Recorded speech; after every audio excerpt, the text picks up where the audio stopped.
दूरदर्शन गान्तोकका सम्पूर्ण दर्शक महानुभावमा हार्दिक स्वागत, नमस्कार, अभिवादन। आदरणीय दर्शक महानुभाव, आज हामी हजुरहरूमाझ विश्व स्वास्थ्य दिवसको पावन उपलक्ष्यमा विशेष कार्यक्रम प्रस्तुत गर्न गइरहेका छौँ।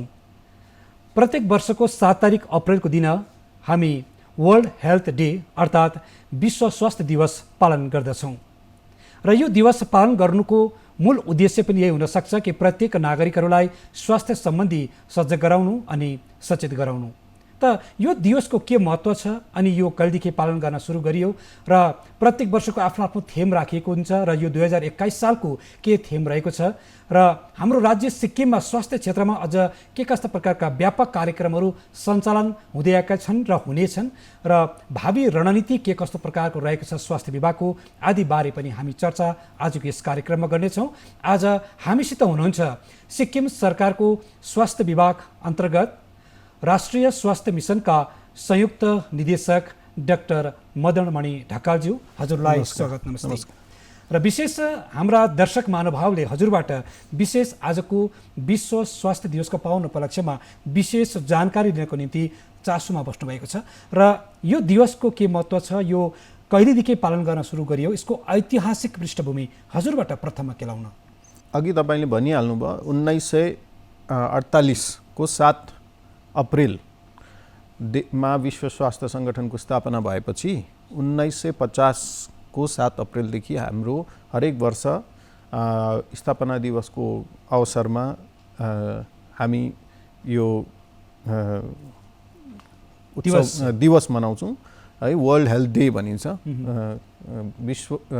विश्व स्वास्थ्य दिवस मनाउँछौँ र यो यसको मनाउनुको मूल उद्देश्य के छ भन्दाखेरि चाहिँ हरेक वर्ष हाम्रो कुन वर्गमा हामीले फोकस गर्ने, कस्तो फोकस हाम्रो समाजमा स्वास्थ्यको निम्ति चाहिन्छ त्यस विषयलाई लिएर सधैँ हरेक वर्ष एउटा थिम दिइन्छ।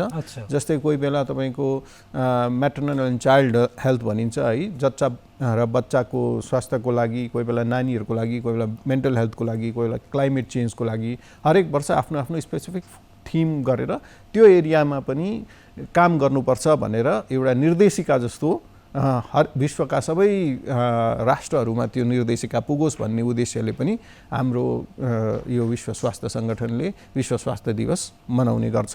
र यसपालि त्यस्तै प्रकारले यसपालिको थिम छ building a fairer healthier world for every one.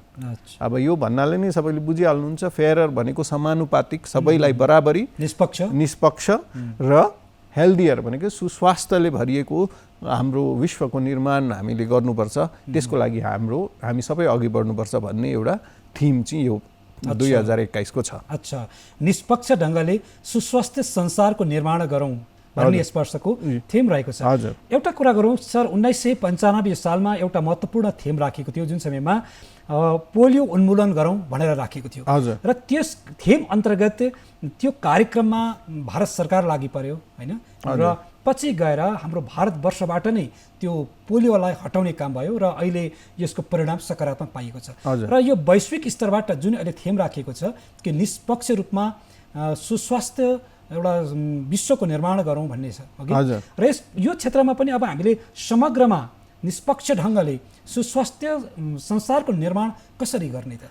यो एउटा बहुत चाखलाग्दो कुरा छ। किन भन्दाखेरि यो जुन चाहिँ यसपालि 2020 देखिको जुन चाहिँ पुरै वर्ष बित्यो, कोभिड-19 को महामारीले बित्यो र अहिले पनि कोभिड-19 को महामारी फेरि सेकेन्ड वेभ जुन चाहिँ प्रलयको रूपमा फेरि आइरहेको तपाईँहरू सबैले न्युजमा हेरिरहनु भएको होला।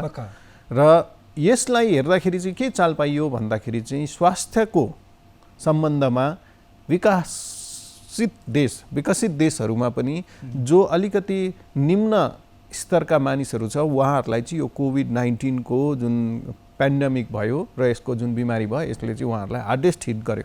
सबैभन्दा बेसी असर त्यो निम्न स्तरमा विकासशील देशमा बस्ने विकासशील देशका नागरिकहरू पनि जो कम निम्न स्तरका थिए उनीहरूलाई यसले हार्डेस्ट हिट गर्यो भन्ने जुन यसपालिको लेखाजोखामा पाइएको छ त्यो हिसाबले गर्दाखेरि अब चाहिँ यसरी नहुने रहेछ। अब यदि विश्वलाई नै स्वास्थ्य राख्नु हो भने चाहिँ फेयरर र हेल्दियर वर्ल्डको लागि हामी सबै मिलेर कदम अगाडि बढाउनुपर्छ भन्ने उद्देश्य चाहिँ विश्व स्वास्थ्य सङ्गठनले यसपालि राखेको छ। अच्छा, त यो एउटा निष्पक्ष ढङ्गले अनि सुस्वास्थ्य एउटा संसारको निर्माण गर्नका लागि र सबैमा नागरिकहरूमा एउटा सचेतना ल्याउने उद्देश्यले यो व्यापक एउटा कार्यक्रम छ हो कि? हजुर।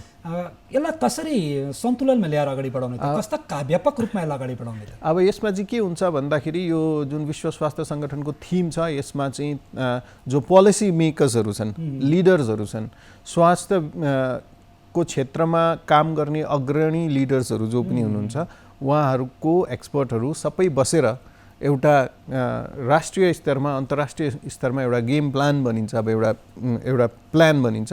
त्यो प्लान अन्तर्गत कसरी हामी स्वास्थ्य क्षेत्रमा हामी बिल्ड गर्न सक्छौँ आफैलाई, त्यस विषयमा हामीले काम गर्न आवश्यक छ। यसमा चाहिँ सबैभन्दा इम्पोर्टेन्ट हुन्छ तपाईँको डाटा कलेक्सन। अच्छा, है, त्यहाँदेखि जस्तै अब कतिवटा यस्ता रोगहरू थिए जसलाई निर्मूल पार्न हामी धेरै सक्षम भएका थियौँ, तर यो कोभिड-19ले गर्दाखेरि त्यो हामीले धेरै प्रोग्रेस गरेको चिजहरू पनि अब यसमा चाहिँ तपाईँको कटसट भयो।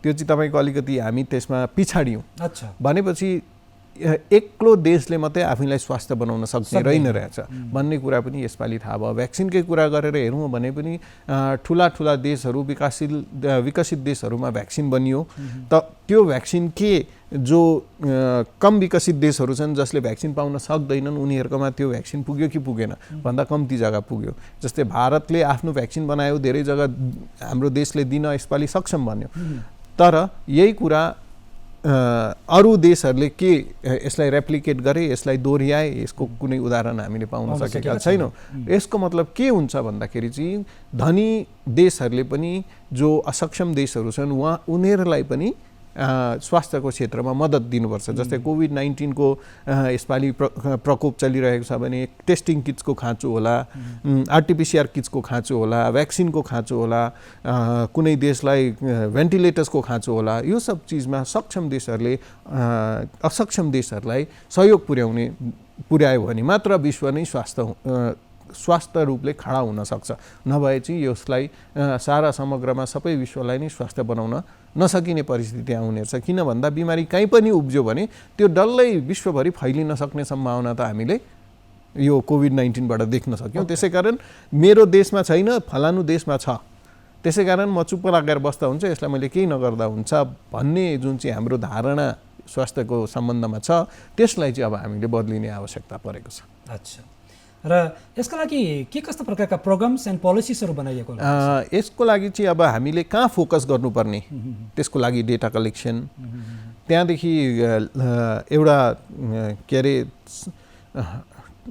प्रायोरिटी लेभलमा पोलिसी मेकर्सहरूको आफ्नो डेलिब्रेसन्सहरू, उनीहरूले आफ्नो भ्यू पोइन्टहरू राख्ने, उनीहरू आएर के अरे हामी मद्दत गर्छौँ भन्ने एउटा के अरे निर्णयमा पुग्ने, यो सबै प्लानहरू अब आउने दिनमा हुनेछ। अच्छा, र मदनमणि सर, एउटा कुरा महत्त्वपूर्ण कुरामा अब हामी सिक्किमभित्र पसौँ हो कि, र विश्वले झेलेको समस्या महामारीको स्थिति हो कि, र अहिले पनि छ, र यसले के कुरा सिकायो त मान्छेलाई भन्दा यसका जम्मै नकारात्मक पक्ष मात्र छैनन्, सकारात्मक पक्ष पनि छन् कि मान्छे सुस्वास्थ्य भएर बाँच्नुपर्ने रहेछ, मान्छेभित्र एउटा इम्युनिटी बुस्ट गराउनु पर्ने रहेछ, अनि जे पायो त्यही खानु हुने रहेन रहेछ, जीवनशैलीमा परिवर्तन ल्याउनु पर्ने रहेछ भन्ने कुरा कोभिडले हामीले सिकाएको छ। र नै पनि अधिकांश मान्छेहरू अहिले पनि सजग र सचेत छैनन्, किन, के भन्नु? अब त्यसको चाहिँ हाम्रो यसमा दुईटा कुरा हुन्छन्। एउटा हुन्छ स्वास्थ्यका नियम, शाश्वत नियमहरूको कुरा गर्नुभयो तपाईँले। अहिले स्वास्थ्यको शाश्वत नियम के हो भन्दाखेरि तपाईँको खानपान ब्यालेन्स हुनु पर्यो है, तपाईँको सुत्ने उठ्ने समय ठिक हुनु पर्यो, तपाईँले सठिक टाइममा शारीरिक व्यायाम गर्नु पर्यो है, योग प्राणायामहरू गर्नु पर्यो जस्ता हाम्रा पुर्खाहरूले गर्थे। अब त्यो चाहिँ स्वास्थ्यका शाश्वत नियमहरू हुन्। तर अर्को नियम छ, त्यसलाई भन्छ सांस्कृतिक नियम। स्वास्थ्यको सांस्कृतिक नियम चाहिँ के छ भन्दाखेरि चाहिँ बिमारी भयो, ट्याब्लेट खायो, जाती भयो, या ट्युमर निस्क्यो, अपरेसन गर्यो, हस्पिटलमा गयो, स्वास्थ्य भयो। त हाम्रो सांस्कृतिक जुन चाहिँ बिमारपट्टिको या आफूलाई केही व्याधि लागेको छ भने त्यसप्रतिको हाम्रो सोच चाहिँ कस्तो छ, बिमार भयो भने त हस्पिटल छँदैछ। अनि त्यसो हुँदाखेरि चाहिँ हामी सर्टकटमा गयौँ, जस्तै बिहान उठेर 15 मिनेटदेखि लिएर आधी घण्टा व्यायाम गर्नुको लागि तपाईँले जुन शारीरिक मनस्थिति तपाईँको आवश्यकता पर्छ, एउटा डिसिप्लिनको जरुरत पर्छ, त्यो डिसिप्लिन हाम्रोमा कहीँ चुक्दैछ। अब त्यो डिसिप्लिन नहुँदाखेरि चाहिँ हामीले स्वास्थ्यमा कमजोरी हाम्रोमा आउँदैछ। यो चाहिँ यो हाम्रो सांस्कृतिक जुन सामाजिक दृष्टिकोण जुन स्वास्थ्यको प्रति छ त्यसको कारणले गर्दा हो। यो बिमार होस् ट्याब्लेट खाइहाल्नुहोस्, ट्युमर निस्क्यो अपरेसन गराइहाल्नुहोस्, यही हो हाम्रो सामाजिक सोच बिमारप्रति। अनि त्यसको लागि अस्पताल छ त मान्छेले त्यो म स्वस्थ रहनुपर्छ, यसरी स्वस्थ हुनुपर्छ भन्ने जुन एउटा सही बाटो छ त्यो अपनाउन चाहँदैनन्, किनभने सर्टकट बाटो सजिलै पाइरहेछन्। भन्नुको अर्थ एउटा प्रकृतिले जुन नियमलाई पालन गरेको छ त्यस्तै मानवले पनि हरेक नियमलाई पालन गरे भने हामी स्वस्थ रहन सक्छौँ, नत्र भने जीवनमा ठुला विकराल स्थितिहरू पनि आउन सक्छ। त हजुर हाम्रो राष्ट्रिय स्वास्थ्य मिसनको संयुक्त निर्देशक हुनुहुन्छ स्वास्थ्य विभागबाट हो कि, र यो जुन राष्ट्रिय स्वास्थ्य मिसन एउटा बृहत कार्यक्रम हो कि जो हाम्रो राज्य सिक्किममा पनि यो सञ्चालित छ, जसको उद्देश्य पनि विभिन्न स्वास्थ्य सम्बन्धित समस्याहरूलाई समाधान गर्ने पक्षमा यो मिसन अगाडि छ। त यी मिसन अन्तर्गत कस्ता कामहरू अगाडि चालु छन् त? राष्ट्रिय स्वास्थ्य मिसन अन्तर्गत यो पहिला राष्ट्रिय ग्रामीण स्वास्थ्य मिसन भनेर यसको सुरुवात भयो। त्यहाँबाट पछि देखियो कि राष्ट्रिय ग्रामीण स्वास्थ्य मिसनमा हामीले ग्रामीणको स्वास्थ्यलाई ठिक गरे पनि यो जुन शहरी क्षेत्रको स्वास्थ्यलाई कसरी ठिक गर्ने भन्ने कुरा आयो। त्यहाँदेखि समग्रमा राष्ट्रिय स्वास्थ्य मिसन बनाइयो यसलाई, र अहिले अर्बन हेल्थ मिसन भन्छ, त्यो पनि यसमै इन्क्लुड गरेर नेसनल हेल्थ मिसन बनाइएको छ। अब नेसनल हेल्थ मिसन अन्तर्गत के काम गर्छ भन्दाखेरि, जस्तै सिक्किम जस्तो प्रदेश छ जहाँ धेरै कुराको खाँचो छ, त राज्य सरकारले सबै कुरा खाँचो टार्न सक्ने स्थिति छैन भने त्यो ग्यापलाई फिल गर्ने काम राष्ट्रिय स्वास्थ्य मिसनले गर्छ। जस्तै कुनै पिएचसीमा डाक्टर छैन, हामी पुर्याइदिन्छौँ है, हामी कन्ट्र्याक्ट बेसिसमा उसलाई अपोइन्ट गरेर हामी पुर्याउँछौँ, या काहीँ नर्स छैन, त्यस्तो हामीले एउटा फिजिबिलिटी स्टडी गरेको हुन्छ, त्यही हिसाबमा हामी त्यो रिक्त ग्यापहरू हामी फिल गर्ने कोसिस गर्छौँ। जस्तै काहीँ इन्फ्रास्ट्रक्चरको खाँचो छ, काहीँ अस्पताल बनाउनु छ, त्यो सब कुरा। यो त भयो तपाईँको म्यान पावरको हिसाबले।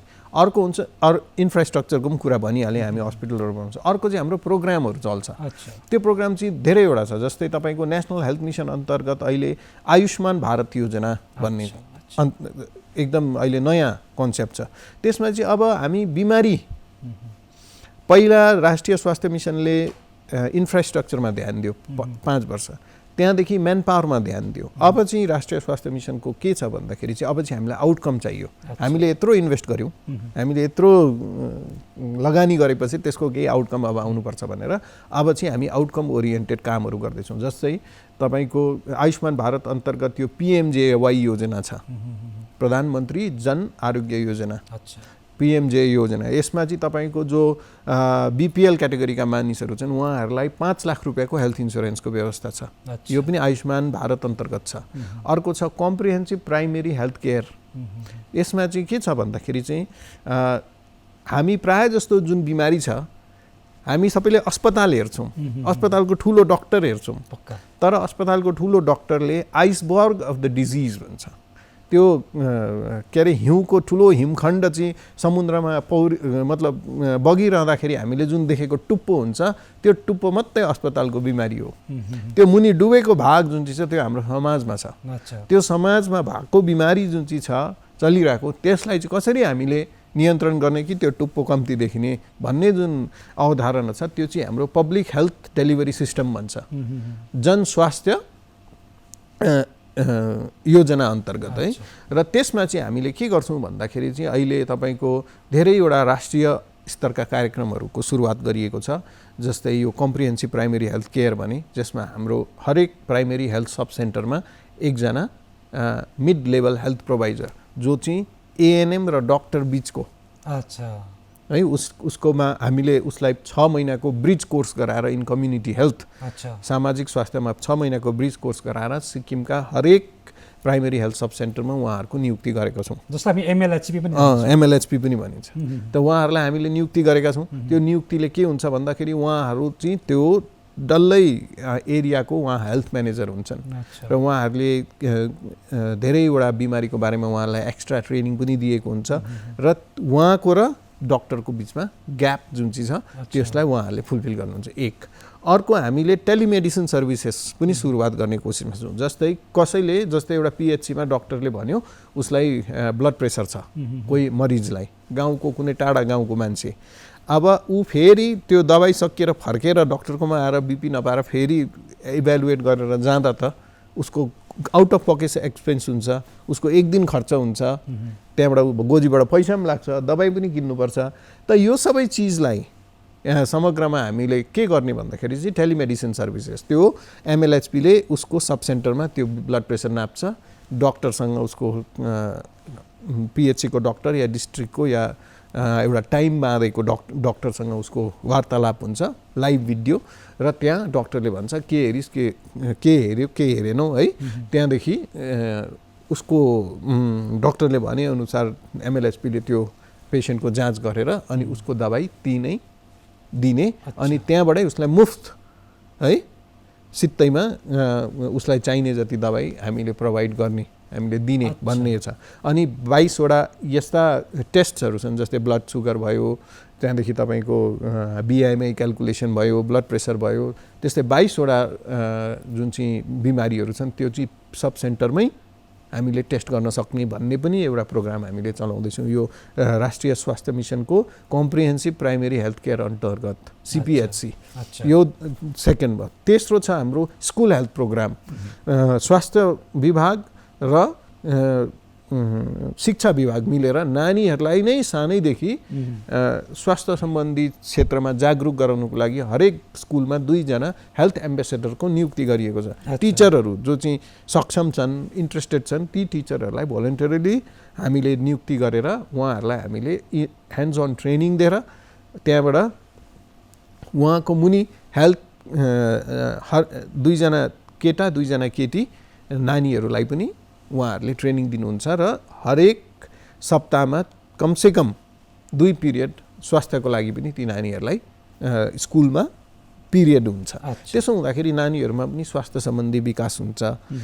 हेल्थ एम्बेसेडर्सले जुन हामीले दिएको ट्रेनिङले उहाँहरूले सिकेको हुन्छ, त्यसले गर्दाखेरि नानीहरूको मनोवृत्तिहरू पनि हामी स्कुलमै निवारण गर्न सक्छौँ। काउन्सिलर्स, त्यहाँबाट मेडिकल अफिसर, पिएचसीको मेडिकल अफिसर सबसँग एउटा कनेक्सन गरेर हामीले जति सक्दो बिमारीहरू जुन चाहिँ छ त्यसलाई अब हामी इलनेस भन्दा पनि क्योर भन्दा पनि अब वेलनेसपट्टि जाँदैछौँ। पक्का अब वेलनेस इज मोर इम्पोर्टेन्ट। र अहिले चाहिँ हामी त्यो पिएचएचसीलाई चाहिँ हेल्थ एन्ड वेलनेस सेन्टर भन्दैछौँ। त्यहाँ योगाको ट्रेनिङ पनि दिन्छन्, त्यहाँ हर्बल गार्डनहरू पनि बनाउने हाम्रो योजना छ। त यो सब समग्रमा हामी काम गर्दैछौँ। यो त भयो तपाईँको हेल्थ एन्ड वेलनेस मात्रै। अरू पनि छन्, जस्तै राष्ट्रिय मानसिक स्वास्थ्य कार्यक्रम छ, त्यसमा जिल्ला मानसिक स्वास्थ्य कार्यक्रम डिएमएचपी भन्छ, त्यसमा हाम्रो सिक्किमका 4 जिल्लामा हामीले जिल्ला स्तरमा साइकियाट्रिस्टको एपोइन्टमेन्ट गरेको छ, क्लिनिकल साइकोलोजिस्ट राखेको छ, हरेक पिएचसीमा हामीले काउन्सिलर्स राखेको छ, ताकि मानसिक स्वास्थ्यमा लागि पनि हाम्रो काम होस्। त्यहाँबाट यसपालि चाहिँ हामीले के गरेको छ भन्दा एउटा स्प्यान भन्ने एउटा कार्यक्रम हाम्रो सिक्किम सरकारले 1 वर्षको लागि गरेको थियो, त्यो नेसनल हेल्थ मिसनले एप्रुभ गरेर लिएको छ। त्यो चाहिँ हो तपाईँको सुसाइड प्रिभेन्सन एक्सन नेटवर्क। किन भन्दा सिक्किममा सुसाइडको रेट हेभी भएर गएको छ, त्यसको लागि मान्छेहरूलाई स्क्रिनिङ गर्ने आशाहरूको लेभलबाट नानीहरूलाई स्क्रिनिङ गर्नुको लागि हामीले फर्महरू पनि बनाएको छ। अनि हामीले कहीँ त्यस्तो केही कोल्टे भेट्यौँ भने उहाँहरूलाई चाहिँ हाम्रो काउन्सिलर्स, हाम्रो क्लिनिकल साइकोलोजिस्ट, साइकियाट्रिस्टहरूको सम्म हामी पुर्याएर यो सब चिजहरूबाट उहाँहरूलाई बचाउने हाम्रो अभियान पनि छ। त सिक्किम सरकारको स्वास्थ्य विभागले, भारत सरकारले करोडौँ खर्च गरेर यति ठुला योजना र कार्यक्रम विस्तार गरिराखेको छ एकापट्टि, अर्कापट्टि हामी देख्छौँ सर कि मान्छेमा बिमार घटेर गएको छैन, अनेक प्रकारका बिमारहरूको हामी सूत्रपात भएको देख्छौँ है। र अधिकांश सिक्किममा हामी डायबेटिक पेसेन्टहरू देख्छौँ र अहिले गएर हेर्नु हो भने सिक्किममा क्यान्सर पेसेन्टहरूको सङ्ख्या दिनोदिन बढ्दो छ। यसरी बढ्नुको व्यापक कारण के हो त? यो तपाईँले बहुत राम्रो क्वेसन सोध्नुभयो। सुखको जुन अवधारणा छ समाजमा, तपाईँ पनि त्यही समाजबाट हुनुहुन्छ, सुखको अवधारणा नै गलत भएर गएको छ। जस्तै भारतबाट अमेरिका जाने जो इमिग्रेन्ट्सहरू छन्, उहाँ गएर बसे, उहाँहरूमा सबैभन्दा बेसी रोग पाइन्छ, जबकि उहाँहरूले सबैभन्दा बेसी पैसा कमाए, उहाँहरूले सबैभन्दा बेसी के अरे अस्पतालहरूको उहाँहरूको एक्सेस छ अस्पतालमा, तर भए पनि उहाँहरूलाई ओबिसिटी, डायबिटिज, हाइपरटेन्सन बेसी छ है। किन छ त? त्यहाँबाट फेरि सेकेन्ड जेनेरेसनलाई छैन। अच्छा, त्यो जेनेरेसनलाई चाहिँ छ। त्यो जेनेरेसन, जो जेनेरेसन यहाँबाट उहाँ गयो, इन्डियन फ्यामिलीजहरू उहाँ गएर बस्यो है, ग्रिन कार्ड पायो, वहीँ काम गर्यो, उनीहरूलाई ओबेसिटी, हाइपरटेन्सन, डायबिटिज बेसी छ। तर त्यो उनीहरूकै सेकेन्ड जेनेरेसनलाई छैन। किन भन्दाखेरि चाहिँ हाम्रोमा, मैले अघि भनिहालेँ नि, हाम्रोमा सुखको अवधारणा पनि अलग छ। हाम्रोमा सुखको अवधारणा कामै नगर्नु, शारीरिक श्रम नै नगर्नु, शारीरिक श्रमलाई हामीले त्याजिदिएको छौँ। अनि यो सबै कारणले गर्दा पनि हो डायबिटिजका धेरै कारणहरू छन्, बढ्दो सङ्ख्यामा छ, पक्का हो। हाइपरटेन्सन पनि बढ्दो सङ्ख्यामा छ हाम्रोमा है, बेसी पाइन्छ। तर कतिवटा चाहिँ हाम्रो के छ भन्दाखेरि हाम्रो खानपान ब्यालेन्स छैन। अनि हामीले भन्दा गर्ने होइन, यसमा चाहिँ बिहेभियरल चेन्ज कम्युनिकेसन भन्छ। कसैलाई तपाईँसँग सम्पर्कमा आएपछि उसले उसको बिहेभियर चेन्ज गर्न सक्नुपर्छ। त्यो जुन चाहिँ कम्युनिकेसन गरेर उसको व्यक्तित्वलाई चेन्ज गर्ने क्षमता जुन चाहिँ हाम्रोमा हुनुपर्थ्यो, सायद त्यसमा कमी होला। तर अर्को अवधारणा चाहिँ मलाई डायबिटिज भयो भने दबाई नै खाएर ठिक गर्छु, छँदैछ दबाई है, त्यो पनि एउटा कारण हो। त्यहाँबाट भएन, हाम्रो खानपानमा नुनको बहुत बेसी सेवन भएको कारणले गर्दा हाइपरटेन्सनको समस्या बेसी छ। जस्तै नुनको चिया बेसी खान्छन्, पानीमा पनि नुन हालेर खान्छन्, तपाईँले देख्नु भएको छ है। त्यो सबले हामीलाई 5 ग्राम नुन चाहिन्छ, हामी 100 ग्राम नुन खान्छौँ, त्यसले बिपी बढ्छ। अनि बिपी बढेर बिमार भएपछि उयो हुन्छ। अर्को छ तपाईँको क्यान्सरको चाहिँ सिक्किम सरकारले महिलाहरूमा क्यान्सर नहोस्, गर्भाशयको क्यान्सर नहोस् भनेर अहिले ह्युमन पेपिलोमा भाइरसको इन्जेक्सन पनि दिँदैछ नानीहरूलाई है। यो भारतमा पहिलोपल्ट हुँदैछ। यसको इकोनोमिक फिजिबिलिटी स्टडी पनि हुँदैछ अहिले।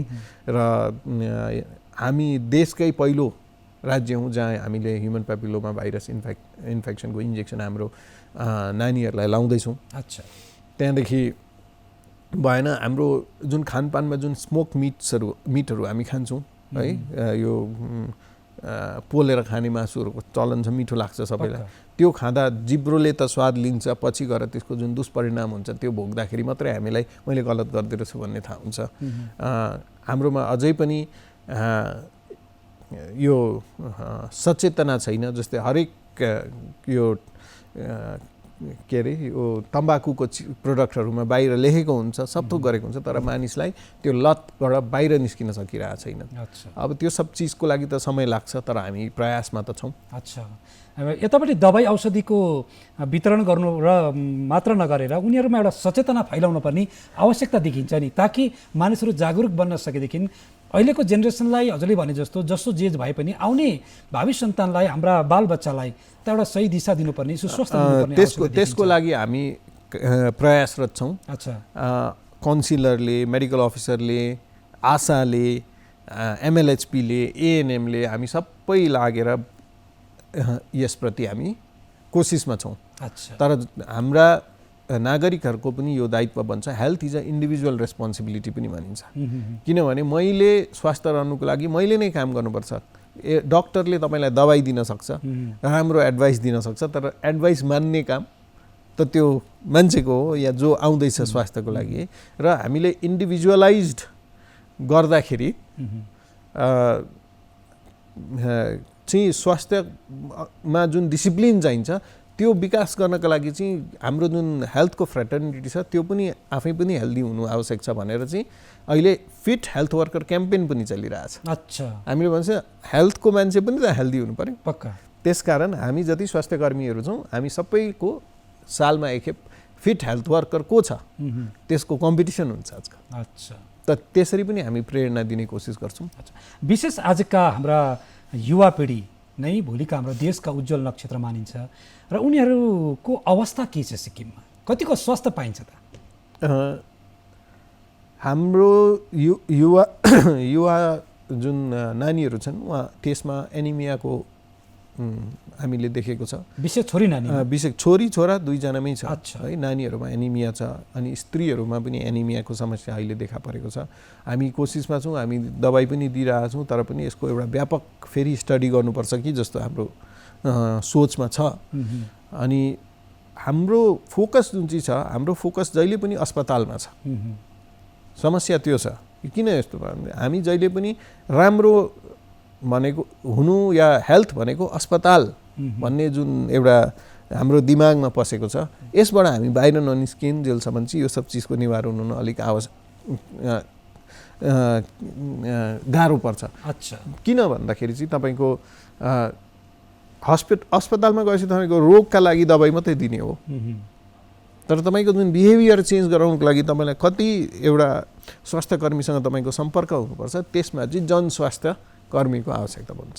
पब्लिक हेल्थ मेडिसिन भन्छ त्यसलाई। त्यसमा चाहिँ जनताका सामने गएर कुरा गर्ने, काम गर्ने। हाम्रो त अब आइसी छ, बिसिसी छ, यो सबै चिज हामीले अब पोस्टर लाउँदा मात्रै त मान्छेको ज्ञान आउँदैन। अच्छा, पक्का उसलाई त भनेर उसको बिहेभियर चेन्ज गर्नु त उसँग एउटा सम्बन्ध राख्न सक्नु पर्यो। अनि त्यो सब चिजका लागि चाहिँ हामीलाई पब्लिक हेल्थ सिस्टम जुन चाहिँ छ त्यो दह्रो हुन आवश्यक छ। अच्छा, हामी कार्यक्रमको अन्तिम चरणतिर पनि आइपुग्दैछौँ अघि, र विशेष गरेर सिक्किमको सन्दर्भलाई जोडेर कुरा गर्नु हो र यो थिमलाई लगेर त्यहाँ जोड्नु हो भने अब विश्वव्यापी रूपमा नै एउटा स्वास्थ्य संसारको निर्माण गरौँ भन्ने सन्दर्भ छ र संसारको जिम्मेवारी लिनुभन्दा पहिला हामीले हाम्रो सिक्किमको जिम्मा लिने काम हाम्रो कर्तव्य हो। हजुरहरू सम्बन्धित विभागको उच्च पदस्थ अधिकारीहरू हजुरहरू हुनुहुन्छ, तपाईँहरूको विभिन्न कार्यक्रमहरू छन् अघि। त अब हाम्रो समग्रमा सिक्किमलाई एउटा स्वास्थ्य सिक्किममा परिणत गर्नका लागि कस्तो प्रकारका अभियान र कार्यक्रम तृणमूल स्तरबाट सुरु गर्नु आवश्यकता होला त? कार्यक्रमको कमी छैन। कार्यक्रम हाम्रो राष्ट्रिय स्तरबाटै जुन कार्यक्रमहरू सञ्चालन भइरहेछन् त्यसलाई नै सही ढङ्गमा हामीले क्रियान्वयन गर्न सक्यौँ भने हामी धेरै स्वास्थ्यको क्षेत्रमा सिक्किममा बदलाव ल्याउन सक्छौँ। तपाईँलाई जानकारीको निम्ति म दिन चाहन्छु, हामी टिबी एलिमिनेसनमा फर्स्ट नम्बरमा छौँ। अच्छा, उन्मूलन भइसकेको छ? उन्मूलन त भइसकेको छैन, तर हामी प्रयासरत छौँ। हामी सर्वश्रेष्ठ काम गरिरहेका छौँ टिबी उन्मूलनमा। झन् यसपालिको कोभिड-19ले त मास्क लाउन एउटा स्टिग्मा मान्थे पहिला है, मान्छेले यो मास्क किन लाउने, टिबी भएको मान्छेले लाउँछ भन्थे, आजकल त अब सबैले लाउनु पर्यो। त्यसले गर्दा हाम्रो टिबीका लागि एउटा फाइदाजनक कार्यक्रम भयो मास्क लाउने। अर्को तपाईँलाई भन्न चाहन्छु, हामी मलेरियाको क्षेत्रमा पनि हामी मलेरिया एलिमिनेसनमा पनि अग्रणी छौँ, हामी लेप्रोसी एलिमिनेसनमा पनि अग्रणी छौँ। अब हाम्रो फोकस चाहिँ छ यो तपाईँले अघि भनिहाल्नुभयो नन कम्युनिकेबल डिजिजेस, जस्तै क्यान्सर, त्यहाँबाट तपाईँको यो डायबिटिज, हाइपरटेन्सन, स्ट्रोक, अनि प्यालिएटिभ केयर, त्यो सबैको लागि पनि हाम्रोमा कार्यक्रमहरू छन्। र हाम्रो अब डायलाइसिसको लागि समस्या थियो, त्यो डायलाइसिस सेन्टर हामीले अब ग्याङटोकमा छ, नाम्चीमा छ, हामीले गेजिङमा पनि डायलाइसिस सेन्टर खोल्दैछौँ, मङ्गनमा पनि हामी डायलाइसिस सेन्टर बनाउने प्रयासमा छौँ। त यो सब चिज हाम्रो नन कम्युनिकेबल डिजिजमा पनि फोकस गरेर सिक्किमलाई स्वास्थ्यमा आत्मनिर्भर बनाउँ भन्ने हाम्रो पनि लक्ष्य रहेको छ। अच्छा, छोटोमा एउटा सन्देश छोडेर जाइदिनुहोस् न।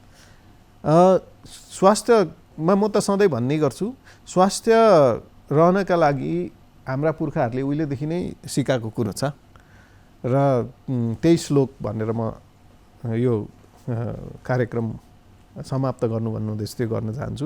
अल्छी भइरहँदा पवित्र नरहँदा आचार छाडिनिँदा, जस्तो अन्न मिलोस् जतिसुकै बेला खाइँदा, अभ्यास श्रुतिशास्त्रको नगरिँदा, चिन्ता र सुर्ता लिँदा, आयु घट्दछ झटपट सके मिल्छ संसारबाटै बिदा।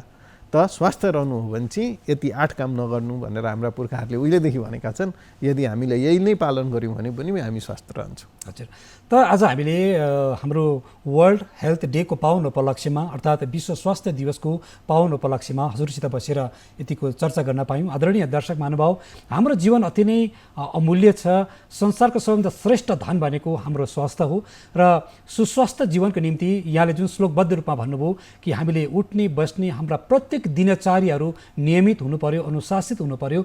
यसो गऱ्यौँ भने हामीमा कुनै प्रकारको रोग पनि लाग्दैन अनि हामीले हाम्रा खानपानलाई विशेष ध्यान दिनुपर्ने हुन्छ। यिनै कारणले गर्दा अनेक प्रकारका व्यापक समस्याहरू छन्। हाम्रा शरीरका जति पनि शक्तिहरू छन् ती अनाशय घट्दै नै गइराखेका छन्। जब हामी यी नियमलाई पालन गर्छौँ तब हामी बलवान बन्न सक्छौँ, हामी बुद्धिजीवी बन्न सक्छौँ, हाम्रा शरीरका अनेक कोशिकाहरू एकदमै हरेक क्षेत्रमा कामदार बन्न सक्छन् र हामी सधैँको निम्ति स्वस्थ बन्न सक्छौँ र भावी सन्तानलाई पनि उज्यालो जीवन दिन दिन सक्छौँ।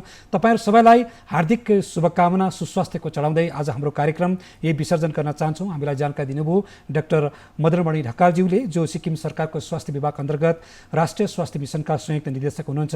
हजुरले यतिको समय दिनुभएकोमा धेरै धेरै धन्यवाद। धन्यवाद।